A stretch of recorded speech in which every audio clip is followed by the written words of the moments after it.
Assalamualaikum warahmatullahi wabarakatuh. Balik lagi sama saya di mata kuliah HSC dan K3L. Seperti permintaan teman-teman ya, di hari ini kita ubah sedikit metodenya. Yang awalnya dari grup WhatsApp, sekarang kita tambahkan di YouTube channel. Jadi buat teman-teman yang pengen streaming, monggo bisa lakukan streaming di YouTube-nya ya. Jadi di pertemuan kita kali ini kita akan bahas untuk kita bahas materi terkait Hiradisi dan IADL. Apa itu Pak Hiradisi dan IADL? Jadi Hiradisi adalah, kalau dilihat di judul ada ya di thumbnailnya, Hazard Identification, Risk Assessment and Determining Control. Apa sih artinya Pak? Artinya adalah kita melakukan sebuah identifikasi potensi bahaya dan kita nilai resikonya. Itu adalah HIRA. Tapi di sini ada kata DC. DC tadi determining control. Artinya kalau kita sudah melakukan identifikasi potensi bahaya dan kita nilai resikonya, maka kita lakukan upaya pengendaliannya. Jadi di sini ada dua tahapan ya. Ada tiga malah. Pertama kita identifikasi potensi bahayanya, kemudian kita nilai resikonya, dan yang terakhir adalah kita lakukan upaya pengendalian. Jadi di sini ada tiga tahap seperti itu. Nah, kali ini ADL ini pakai bahasa Indonesia, yaitu identifikasi aspek dampak lingkungan. Apa Pak bedanya sama Hiradisi? Sama cara ngisinya, hanya beda di substansi. Kalau di Hiradisi kita bahas substansi tentang K3, fokus pada human. Kalau IADL fokus terhadap lingkungan. Secara konsep sama, pengisiannya hanya beda di substansi. Tolong digarisbawahi ya. Next. Next ya. Ini dia. Ya, jadi Hiradisi dan IADL tadi sudah kita bahas ya. Apa itu definisi dan tujuannya. Kemudian untuk apa sih Hiradisi dan IADL? Di awal sebenarnya sudah saya sampaikan, tapi coba saya perjelas lagi. Fungsinya apa sih? Pentingnya apa sih Hiradisi dan IADL bagi sebuah perusahaan? Pentingnya gini ya. Tadi di awal saya sudah sampaikan bahwa ini adalah titik awal, titik dasar sebuah perusahaan bisa melakukan identifikasi potensi bahaya, baik itu dari segi K3 maupun dari segi lingkungan. Jadi kalau kita sudah melakukan identifikasi tersebut, kita bisa tahu nih, oh ternyata di area kerja A, B, C, D itu ada potensi bahaya bermacam-macam, beraneka ragam. Sehingga kalau kita sudah tahu, kita bisa nih melakukan upaya pengendaliannya dengan membentuk beberapa program kerja untuk bisa mengendalikan potensi bahaya tersebut. Kalau saya ngomong potensi bahaya, berarti baik segi K3 maupun lingkungan ya. Jangan sampai terfokusnya hanya K3 aja, seperti itu. Jadi kalau kita sudah tahu nih potensi bahayanya, kita tahu kita tahu cara pengendaliannya, maka kita bisa membuat program kerja untuk mengendalikan potensi bahaya tersebut. Ingat ya, potensi bahaya itu kita kendalikan, karena potensi bahaya pasti ada di setiap aktivitas manusia. Seperti itu. Kita tidur aja, kita punya potensi bahaya. Kita tidur misalnya, kita punya potensi kejatuhan Ethernet misalnya. Bisa aja, hanya saja kemungkinannya kecil. Seperti itu. Jadi paham ya tujuan utama dari Hiradisi dan IADL. Nah, tadi sekali lagi saya jelaskan kembali bahwa Hiradisi adalah tujuannya human approach. Jadi pendekatan terhadap perlindungan keselamatan manusia. Kalau IADL adalah environmental approach. Jadi pendekatan perlindungan terhadap lingkungan yang ada aktivitas manusianya tentunya. Untuk environmental approach dalam tanda kutip ya, kita abaikan manusianya, karena manusia tadi sudah tercover dalam Hiradisi. Paham ya sampai sini ya? Karena sini masih gampang untuk dipahami menurut saya. Lanjut. Lanjut ya. Ini dia. Nah, ini di pertemuan sebelumnya kita sudah lihat ya hierarki pengendaliannya. Saya bahas ulang deh biar merefresh kembali. Jadi semakin ke atas ya, ini akan semakin bagus pengendaliannya. Semakin ke bawah, maka pengendalian akan semakin kurang bagus. Seperti itu. Kenapa Pak? karena ya level proteksinya semakin lemah seperti itu.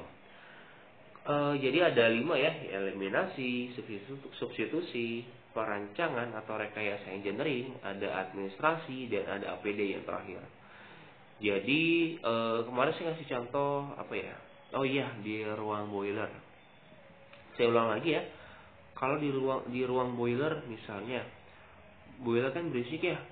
Oh ya udah deh, kan ada potensi bahaya kebisingan tuh, takutnya mengganggu. Kita eliminasi nih boilernya. Bisa nggak kita eliminasi? Jadi perusahaan kita nggak pakai boiler. Oh ternyata nggak bisa karena boiler masih dipakai untuk membuat steam untuk masak ya. Ya udah kita ganti deh boiler yang nggak berisik, substitusi.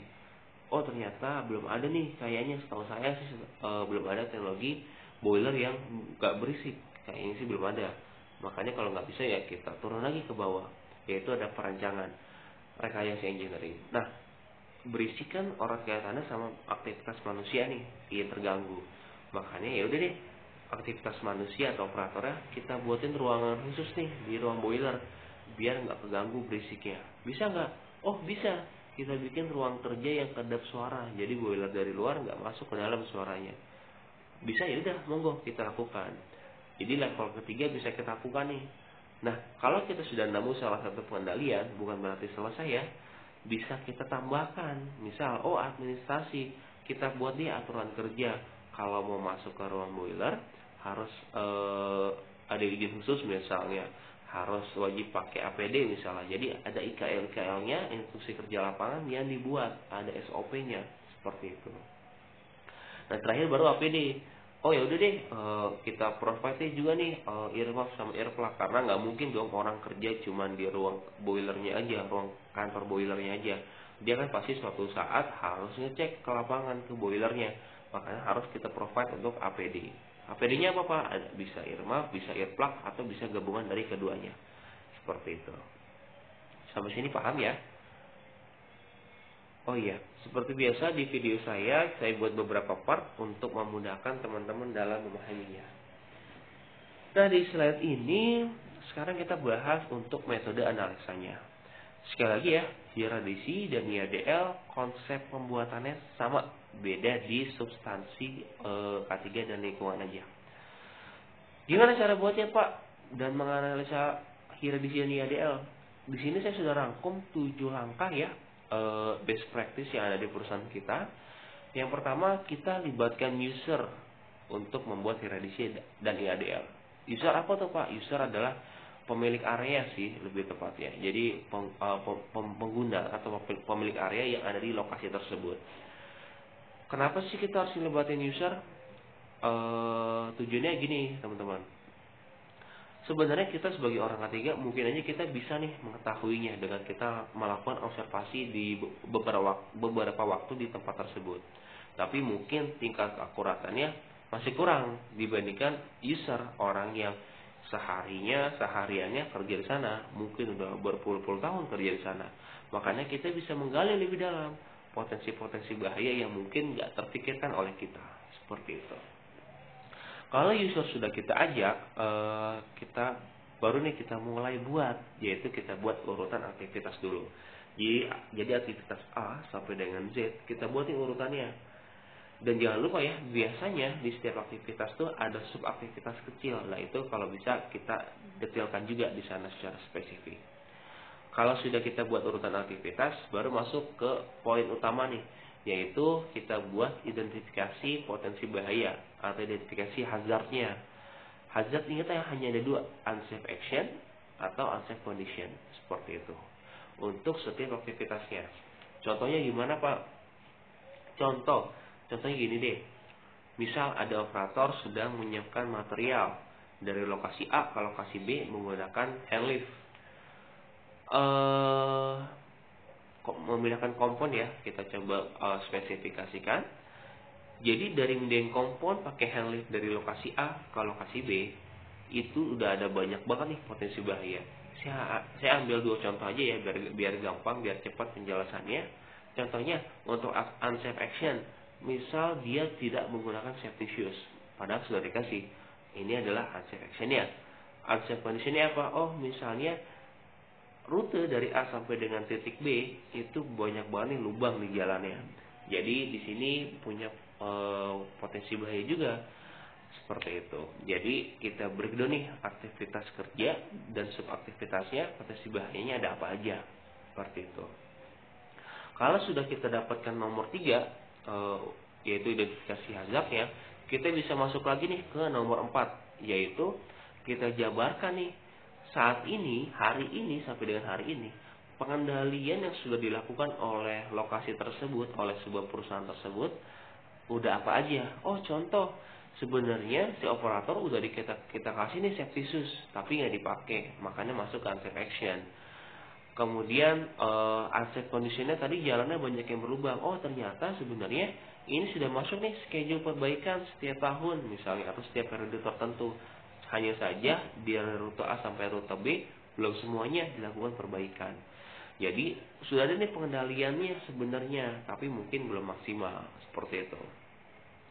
Kalau sudah kita jabarkan identifikasi potensi bahaya dan pengendalian saat ini, kita bisa nilai nih tingkat kemungkinannya.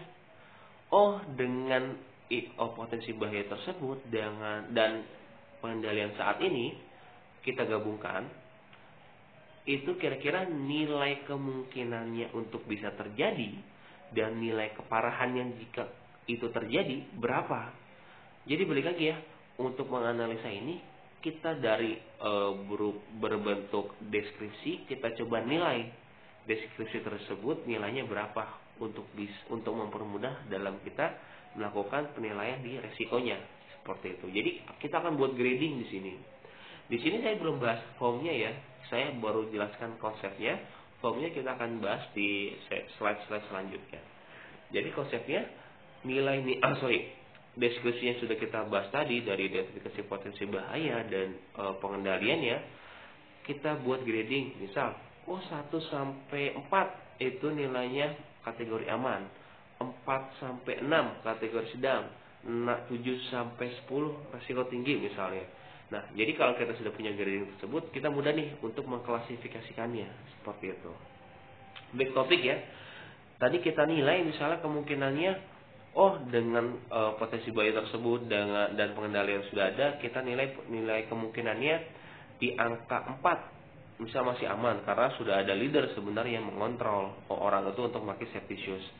Kemudian tingkat keparahannya, karena sudah pakai safety shoes, sudah tersedia safety shoes, kalaupun kena handlift, terlindas handlift, kayaknya nggak akan parah-parah banget karena sudah terproteksi ya dengan besi atau baja di tukapnya, di ujung safety shoes-nya. Seperti itu. Makanya kalau nilai sudah kecil, ya kita nggak punya kewajiban untuk membuat nilainya lebih kecil lagi. Tapi kalau mau ya nggak apa-apa, sunnah jatuhnya. Tapi kalau nilainya di resiko tinggi, itu wajib harus dapat pengendalian tambahan segera asap. Seperti itu. Bahkan kalau bisa untuk aktivitas tersebut harus ada pengendalian segera sehingga operasional masih bisa dilanjutkan. Tapi kalau nggak ada pengendalian temporerinya, otomatis harus di stop dulu aktivitas tersebut. Nah, tadi ya lanjut ke nomor 6, kalau ternyata nilai yang kita taruh itu masih tinggi, makanya kita wajib melakukan pengendalian tambahan. Tapi kalau nilainya sudah rendah, mau kita tambahkan, jatuhnya sunnah, nggak wajib. Seperti itu. Nah, misalnya nih nilainya kita anggaplah masih tinggi, di angka 8 misalnya. Oh, berarti kita wajib nih melakukan pengendalian risiko tambahan. Kalau sudah kita lakukan pengendalian risiko tambahan, makanya setelah itu kita wajib nilai lagi. Jadi ada 2 langkah ya. Langkah pertama, kita menilai potensi bahaya dan pengendalian saat ini nilainya ada di angka berapa, apakah udah masuk aman atau belum. Ternyata kalau belum, kita lakukan pengendalian tambahan lagi di step kedua, nilainya apakah sudah turun atau belum. Kalau sudah turun, berarti pengendalian tambahan ini bermasalah, belum efektif. Tapi kalau sudah turun, ya kita nilai lagi apakah nilai masih aman atau enggak. Kalau sudah aman, selesai tugas kita. Seperti itu, kurang lebih untuk metode analisanya. Bagi teman-teman yang masih bingung di penjelasan saya di sesi ini, monggo bisa ditanyakan ya. Karena ini adalah kuncinya nih di metode analisa ini. Kalau teman-teman paham, teman-teman akan mudah mengikuti slide-slide selanjutnya. Jadi saran saya kalau teman-teman masih bingung, jangan sungkan untuk tanya ya. Nanyanya nggak usah di kolom komentar ya, nanya di grup WhatsApp aja biar bisa cepat untuk komunikasinya. Oke, untuk part 1 cukup sampai sini dulu. Nanti akan kita lanjutkan di part 2. See you.